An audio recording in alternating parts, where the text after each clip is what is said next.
नमस्कार दोस्तों, आप सभी का स्टडी आई अकेडमी स्वागत है। आज आपके लिए राजस्थान जीके की महत्वपूर्ण क्लास लेकर के आ गया हूं।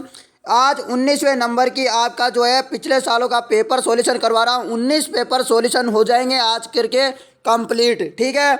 इससे पहले कि 18 पेपर नहीं देखे वो पेपर देख लेना, बहुत महत्वपूर्ण है। हर बार प्रश्न इन्हीं में से आता है। आने वाली आपकी पटवारी की परीक्षा हो या आपकी वन रक्षक की हो, आरएस की, एसआई की, अन्य जितनी भी परीक्षाएं आएगी उन सभी में यही प्रश्न आने वाले हैं।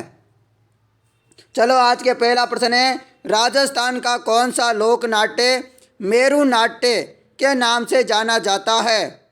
बताइएगा। उसका नाम है गौरी। क्या है? राजस्थान का सबसे प्राचीन लोक नाट्य गौरी है, जिसे बेरू नाट्य भी कहते हैं। इसका आयोजन 40 दिन तक होता है। इसमें शिव भस्मासुर की कहानी कही जाती है। ये आदिवासी क्षेत्र डूंगरपुर बांसवाड़ा में बेहद लोकप्रिय है। प्रमुख कथानक बंजारा बंजारी, बादशाह की सवारी, खांडलिया भूत, लाखा बंजारा आदि है। तो ये इसके प्रमुख कथानक है, ये आपको याद रखने हैं, ठीक है। क्षेत्र याद रख लेना, डूंगरपुर और बांसवाड़ा यहाँ पर लोकप्रिय है। अगला प्रश्न, हाल ही में की गई घोषणाओं के अनुसार हृदय रोगी के लिए कौन सी नई निःशुल्क सुविधा का आरंभ किया गया? तो दोस्तों, ये जिस टाइम में की है 2018 की बात है। इसे याद करें तो कर लेना, नहीं तो इसे छोड़ देना। वैसे मैं बता देता हूँ आपको, एंजियोग्राफी। क्या हो जाएगा इसका आंसर? एंजियोग्राफी। अगला प्रश्न है आपका, निम्नलिखित में से कौन सा युग्म सुमेलित नहीं है? प्रजामंडल और संस्थापक। बताइएगा इसका इम्पोर्टेंट, ठीक है ना। इसका जो है सुमेलित नहीं है ये वाला। इसके अलावा करौली का संस्थापक है त्रिलोक चंद्र माथुर, जैसलमेर का है मीठालाल व्यास, सिरोही का है गोकुलबाई भट्ट। क्या हो जाएगा? गोकुलबाई भट्ट। करौली का त्रिलोक चंद्र। करौली प्रजामंडल की स्थापना त्रिलोक चंद्र माथुर ने कब की थी मित्रों? कब की थी? 1938 में। सन भी याद रख लेना। जैसलमेर प्रजामंडल की स्थापना मीठालाल व्यास ने की थी 1945 में। कब? 1945 में। और आपको बता दें सिरोही की कब की थी? सिरोही की थी 1934 में। ये तो सभी को पता है। किसने? गोकुलबाई भट्ट ने। और कहाँ पर की गई थी सिरोही की दोस्तों? मुंबई में, ठीक है, मुंबई में करी थी। ये भी याद रखना है सिरोही की। और इसको जो 1939 में फिर क्या किया था? सिरोही में स्थापित किया था गोकुलबाई भट्ट ने। और अलवर प्रजामंडल की स्थापना किसने की थी मित्रों? हरि नारायण शर्मा ने। किसने? हरि नारायण शर्मा ने। कब? 1938 में। याद रख लेना, ये इम्पोर्टेंट है, याद रखना बहुत जरूरी है। अगला प्रश्न, निम्नलिखित में से कौन सा क्षेत्र मीरा पुरस्कार से संबंधित है? तो मीरा पुरस्कार से संबंधित कौन सा है? साहित्य। मीरा पुरस्कार संबंधित है किससे? साहित्य से। साहित्य अकादमी द्वारा साहित्य के क्षेत्र में दिया जाता है मीरा पुरस्कार। अगला प्रश्न, जहाँ प्रतिवर्ष प्राकृतिक रूप से मिट्टियों का नवीनीकरण होता है वह क्षेत्र क्या कहलाता है? खादर कहलाता है दोस्तों। बाबर प्रदेश ये शिवालिक की तलहटी से सिंधु नदी के लेकर तीस्ता नदी 8 से 16 किलोमीटर की चौड़ाई में फैला हुआ है। कंकड़ पत्थरों की अधिकता के कारण नदियां यहाँ विलीन हो जाती है। यह प्रदेश कृषि के लिए उपयुक्त नहीं है। तो ये बाबर जो क्षेत्र होता है दोस्तों, बाबर, यहाँ पर बाबर प्रदेश के बारे में बात करी तो ये जो है किसके लिए? कृषि के लिए उपयोग नहीं होता है। अब तराई प्रदेश के बारे में बात कर लेते हैं। ये बाबर प्रदेश के दक्षिण में उसके साथ साथ 20 से 30 किलोमीटर की चौड़ाई में फैला हुआ है। बाबर प्रदेश में लुप्त नदियाँ यहाँ सतह पर आ जाती है। यह क्षेत्र एक दलदली क्षेत्र है। ये घने वनों का प्रदेश है, इसलिए यहाँ की जैव विविधता अधिक होती है। तो ये तराई के बारे में बता दिया। अब आपको बांगर के बारे में बता देता हूँ। बांगर प्रदेश, इसका निर्माण पुराने जलोढ़ से होता है। ये मैदानी भाग का वह उच्च भाग होता है जहाँ सामान्यतः बाढ़ का पानी नहीं पहुँच पाता। उस भूमि को बूढ़ कहते हैं। क्या कहते हैं? बूढ़। और खादर, खादर क्या है आप बता देता हूँ। इसका निर्माण नवीन जलोढ़ से होता है जहाँ बाढ़ प्राय प्रतिवर्ष नई उर्वरक मिट्टी लाती है, जिससे मिट्टियों का नवीकरण होता है। यहाँ गहन कृषि की जाती है। पंजाब के मैदान में इसे बेट कहते हैं। पंजाब के मैदान में क्या कहते हैं? खादर को बेट कहा जाता है। अगला प्रश्न, हुरडा सम्मेलन का आयोजन निम्न में से किस वर्ष किया जाता है? हुरडा सम्मेलन, सही आंसर है 1734। हुरडा सम्मेलन का आयोजन भीलवाड़ा में 17 जुलाई 1734 को किया था। बरांडों के विरुद्ध राजपूत शासकों का एक संयुक्त मोर्चा बनाने के लिए हुरडा सम्मेलन का आयोजन हुआ था। सवाई जयसिंह के प्रयासों से हुआ था। किसके सहयोग से? सवाई जयसिंह के, जिसकी अध्यक्षता मेवाड़ महाराणा जगत सिंह सेकंड ने की थी। अगला प्रश्न, कटे हुए कान, जटा निम्न में से किसका परिचयात्मक प्रतीक होते हैं? किसका होते हैं? रावल जोगी का। किसका? रावल जोगी का होता है मित्रों। अगला प्रश्न है आपका, ये प्रश्न नहीं आएगा। अगला प्रश्न है, राजस्थान में WPI के लिए आधार वर्ष किस वर्ष को लिया जाता है? तो किस वर्ष को लिया जाता है आधार वर्ष WPI के लिए? बताइएगा। तो ये लिया जाता है आपका दोस्तों डी ऑप्शन 1999-2000 को। ठीक है ना। अगला प्रश्न, कचनार चौधरी का संबंध किस खेल से है? तो कचनार का संबंध है शॉर्ट पुट से। किससे है? शॉर्ट पुट से। अगला प्रश्न है आपका, कर्नल जेम्स टोड ने हिंदू ओलंपस किसे कहा था? हिंदू ओलंपस किसे कहा था? तो माउंट आबू को कहा था इन्होंने। कर्नल जेम्स टोड ने माउंट आबू को सिरोही जिले में स्थित है को हिंदू ओलंपस कहा था। अगला प्रश्न, पीपल पन्ना क्या है? पीपल पन्ना स्त्रियों के आभूषण का जो है आभूषण है, कान का आभूषण, पीपल पन्ना। ठीक है ना मित्रों। अगला प्रश्न, राजस्थान राज्य पथ परिवहन निगम की स्थापना कब हुई? तो इसकी स्थापना कब हुई थी मित्रों? ये हुई थी 1964 में। राजस्थान राज्य पथ परिवहन निगम की स्थापना 1964 सड़क परिवहन 1964 में हुई थी। और सड़क परिवहन निगम की स्थापना 1950 में अधीन हुई थी। अगला प्रश्न, निम्न में से कौन सा जिला माई हाई लेवल में केनाल शुद्ध पेयजल प्रोजेक्ट के प्रत्यक्ष रूप से संबंधित नहीं है? तो वह है डूंगरपुर। कौन सा मित्रों? डूंगरपुर। अगला प्रश्न है आपका, नए बजट के अनुसार राजस्थान में स्लेब और टाइल्स पर लगने वाली GST की दर क्या है? तो वह है दोस्तों 18%। अगला प्रश्न, मजार ए फकरी निम्न में से किस जिले में स्थित है? मजार ए फकरी, तो यह है डूंगरपुर में। कहाँ पर है मित्रों? डूंगरपुर जिले के गलियाकोट नामक स्थान पर है। यह राजस्थान का एक धार्मिक केंद्र है, गलियाकोट। अगला प्रश्न, ये नहीं आएगा।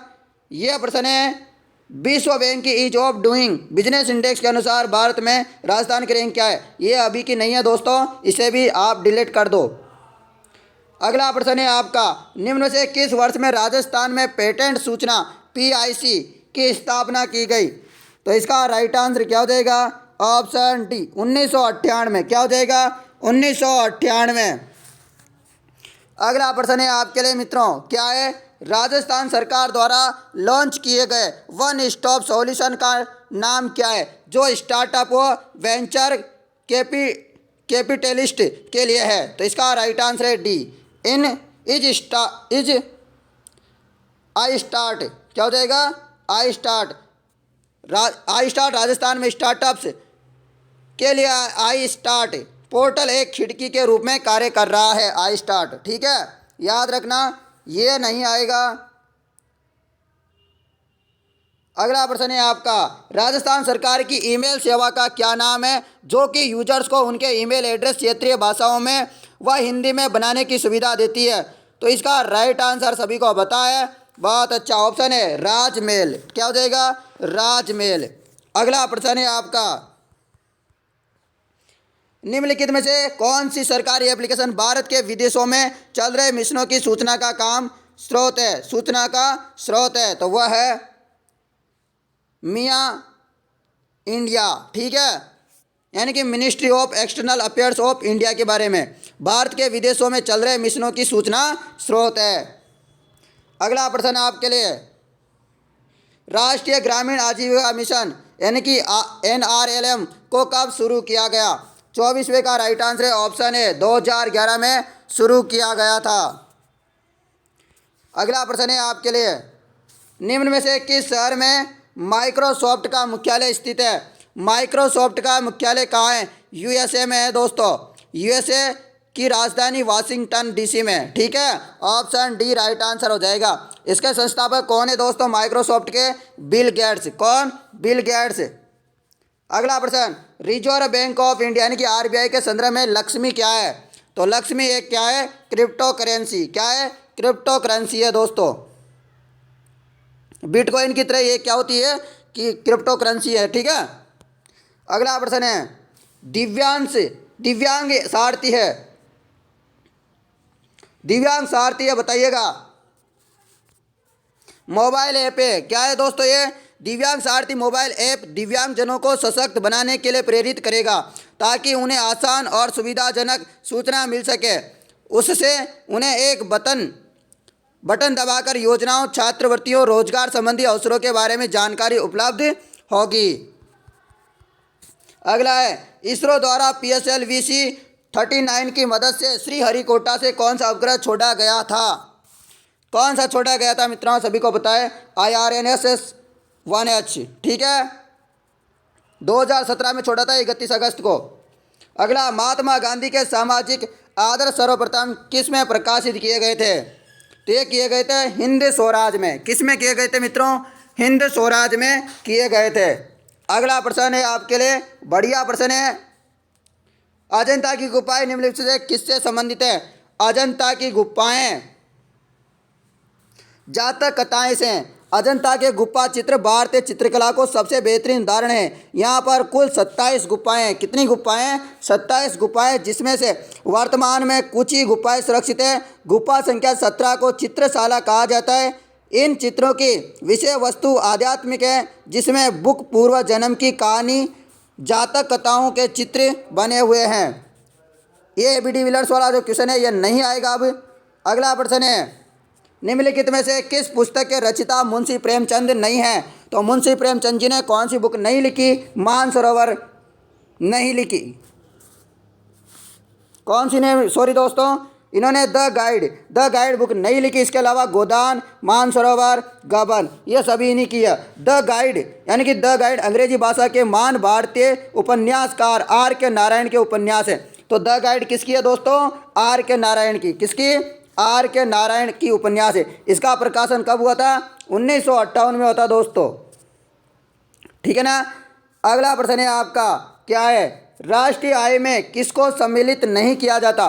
तो राष्ट्रीय आय में भूमि का विक्रय, इसको सम्मिलित नहीं किया जाता, जबकि कर्मचारियों का वेतन, सूचना प्रौद्योगिकी क्षेत्र के निर्यात, एक फर्म का विक्रय, इसको तो किया जाता है। और उसके अलावा एक और यहाँ पर बढ़िया क्वेश्चन है, ग्रीन सर्टिफिकेट प्राप्त करने वाली विश्व की प्रथम मेट्रो प्रणाली है? तो केजरीवाल जी के पास में कौन सी है? Delhi metro. Delhi metro rail Bharat की राजधानी दिल्ली NCR की मेट्रो रेल व्यवस्था है, जो दिल्ली मेट्रो रेल निगम लिमिटेड द्वारा संचालित है। इसका शुभारंभ 2002 में हुआ। दिल्ली मेट्रो रेल व्यवस्था अपने शुरुआती दौर से ही 150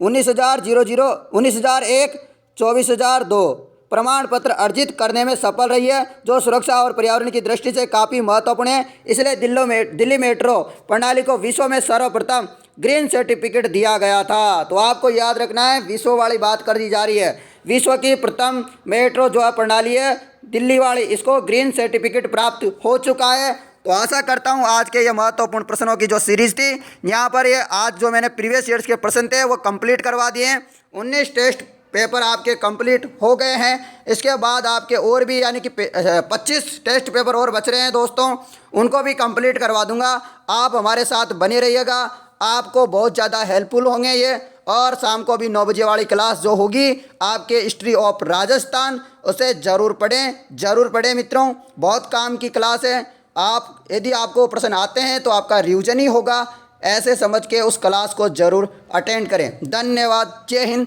जय भारत।